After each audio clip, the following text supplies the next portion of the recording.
जय सिया राम। सब सुख लाए तुम्हारी सरना, तुम रक्षक काहू को डरना।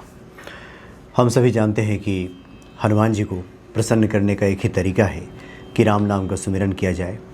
जहाँ पे राम कथा होती है वहाँ पे हनुमान जी अश्रुपूरित नेत्रों से बैठ करके कथा का श्रवण करते हैं। यानी जहाँ राम नाम का संकीर्तन होता है वहाँ पे हनुमान जी आ ही जाते हैं, किसी न किसी रूप में आ जाते हैं।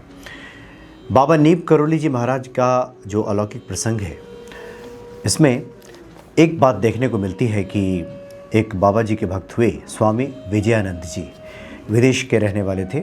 इनका पहले नाम था डॉक्टर एजे विंट्रॉप। इन्होंने एक किताब लिखी, इनर स्टेप्स ऑफ योगीज़। इसमें इन्होंने बाबा नीप करोली जी महाराज को प्रसन्न करने का, उनको बुलाने का उपाय बताया है कि उन दिनों में जब बाबा इस धरा पे विराजमान थे तो उनके भक्त क्या करते थे बाबा को बुलाने के लिए। क्योंकि बाबा कहाँ मिलेंगे ये तो पता नहीं था, कोई टेलीफ़ोन का ज़माना तो था नहीं, मोबाइल फ़ोन का कि बाबा फ़ोन रखते हो अपने पास और कोई फ़ोन करे और पूछे कि बाबा कहाँ हैं और बाबा बता दें कि हम यहाँ हैं, या कोई बाबा को आमंत्रित कर ले, ऐसा तो होता नहीं था। ये तो बाबा की ही इच्छा होती थी तो वो आ जाते थे, अपने भक्तों को दर्शन देने के लिए प्रकट हो जाते थे। और नहीं तो ढूंढते रहिए, लोग ढूंढ ढूंढ के थक जाते थे। वृंदावन जाएं कि कैंची धाम जाएं कि नैनीताल जाएं कि दक्षिण जाएं कि कानपुर जाएं, बरेली जाएं, इधर लखनऊ जाएं, घूमते रहिए, बाबा मिलेंगे ही नहीं, ये स्थिति हो जाती थी। इसलिए उन दिनों में भक्तों ने एक तरीका अपनाया था और उस तरीके से ही बाबा आते हैं और प्रसन्न होते हैं अपने भक्तों पर और सभी मनोकामनाओं की पूर्ति कर देते हैं, संकटों का निवारण कर देते हैं। तो इन्होंने इसकी चर्चा की है इनर स्टेप्स ऑफ योगीज़ में, बहुत विस्तार से इन्होंने बातें की हैं और इसमें बताया है कि कई बार तो बाबा भ्रम की स्थिति में भी डालते थे लोगों को, कई बार भ्रम से निकालते भी थे, तो विचित्र प्रकार की लीला किया करते थे। एक बार की बात है, बाबा के एक भक्त हुए बरेली के प्यारे लाल महाजन जी। तो प्यारे लाल महाजन जी के जीवन में एक बार बहुत बड़ा संकट आ गया। उनके घर में उनका बेटा बीमार था, बहुत इलाज कराया गया लेकिन वो ठीक नहीं हो रहा था, बीमारी लगातार बढ़ती जा रही थी। अब ऐसे में एक ही उपाय था कि संत का आशीर्वाद प्राप्त हो जाए, बाबा नीप करोली जी महाराज कहीं मिल जाए, आशीर्वाद दे दें तो वो ठीक हो जाएगा। ये उम्मीद थी, एक यही उम्मीद बची थी, बाकी दवाइयाँ लग नहीं रही थी, डॉक्टर पे डॉक्टर बदला जा रहा था और कई महीनों से वो बीमार चल रहा था, लगातार कमज़ोर होता जा रहा था। तो उन्होंने क्या किया कि महाराज जी को अपने घर बुलाने के लिए एक विचित्र युक्ति अपनाई। उन्होंने रामायण का पाठ और राम नाम का संकीर्तन शुरू किया। चूँकि उन्हें पता था प्यारे लाल जी को कि बाबा को रामायण का पाठ, रामचरितमानस का पाठ और राम नाम का संकीर्तन, यानी कि हरे राम राम राम हरे हरे, हरे कृष्ण कृष्ण कृष्ण हरे हरे, ये अगर अखंड अष्टयाम किया जाए, संकीर्तन किया जाए तो बाबा प्रकट हो जाते हैं, आ ही जाते हैं। कोई भक्ति भाव से उनको चाहे बुलाए और संकीर्तन रख दे तो निश्चित तौर पे प्रत्यक्ष या अप्रत्यक्ष रूप से भक्तों का अनुभव था कि बाबा आ जाते हैं। तो उन्होंने संकीर्तन शुरू कर दिया, सुबह से शुरू किया और संकीर्तन होते होते रामायण का पाठ भी चल रहा था। और वैसे भी अष्टयाम जहाँ जहाँ होता है, 24 घंटे का अखंड अष्टयाम जहाँ चलता है, राम नाम संकीर्तन, साथ में रामचरितमानस का पाठ भी चलता है।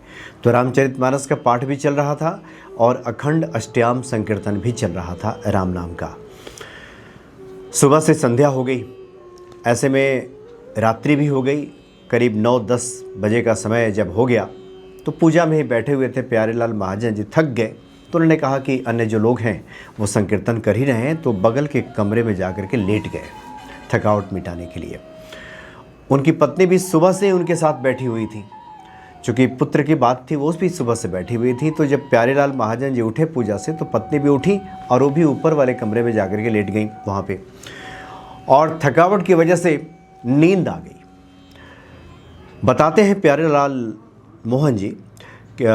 महाजन जी कि रात्रि में किसी ने दरवाज़ा खटखटाया, बहुत ज़ोर से संकीर्तन चल रहा था उधर बगल में, और दरवाज़ा खटखटाया किसी ने, दरवाज़ा खोलो।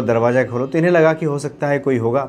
नींद में सोचे कि पहले सो लेते हैं, फिर जगना है, फिर बाद में अष्टयाम में भी शामिल होना है, तो सो गए। उसके बाद ये जो दस्तक है, दरवाज़ा खटखटाने की आवाज़, ये ऊपर उनकी पत्नी जहाँ कमरे में सोई हुई थी और वहाँ तो बाबा नाम लेकर पुकार रहे थे। बाबा की आवाज़ भी उनकी पत्नी ने सुना कि ये बाबा की आवाज़ है। वो कह रहे हैं कि दरवाज़ा खोलो, दरवाज़ा खोलो। लेकिन भयग्रस्त होकर के उनकी पत्नी कहती हैं कि उन्हें भय हो गया कि अंदर कोई कैसे आ सकता है। अगर बाबा आएंगे तो वो तो बाहर बैठेंगे, फिर अंदर सीढ़ियों से चढ़ के ऊपर पहुंच जाना और वहाँ दरवाज़ा खटखटाना। उन्होंने भी दरवाज़ा नहीं खोला, तो दरवाज़ा खटखटाने की जो आवाज़ है वो बंद हो गई।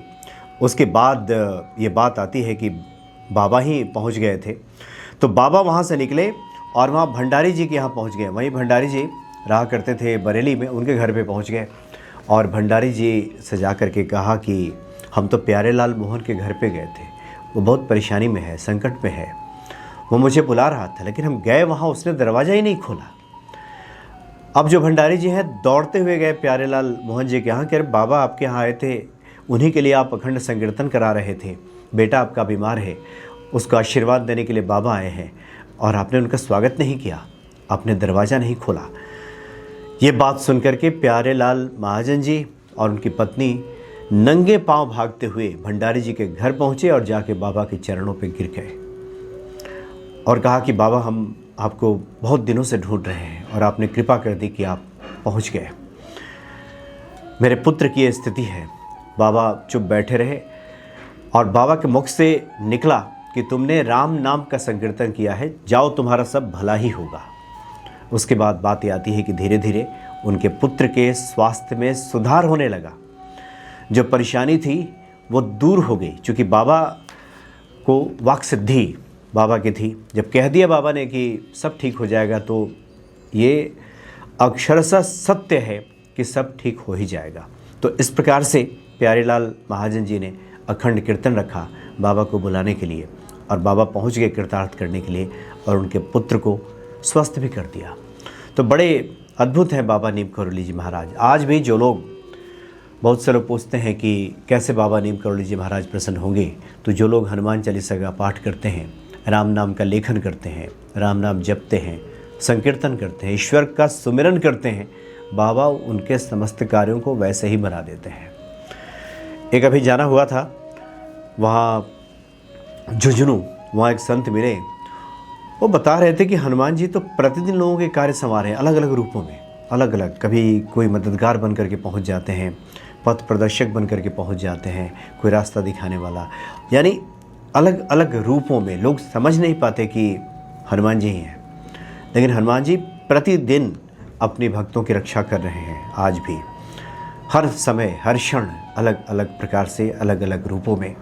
इसलिए जो भी मदद का हाथ पहुंच रहा है हम तक, विश्वास रखें, वो हनुमान जी की ही प्रेरणा है, हनुमान जी की ही कृपा है, हनुमान जी की ही इच्छा है, वो हनुमान जी का ही हाथ है, जिसकी वजह से हमारे जीवन में सब मंगल हो रहा है, आनंद की प्राप्ति हो रही है, सुखों की वर्षा हो रही है। ये सब बाबा नीम करोली जी महाराज, हनुमान जी की ही कृपा है।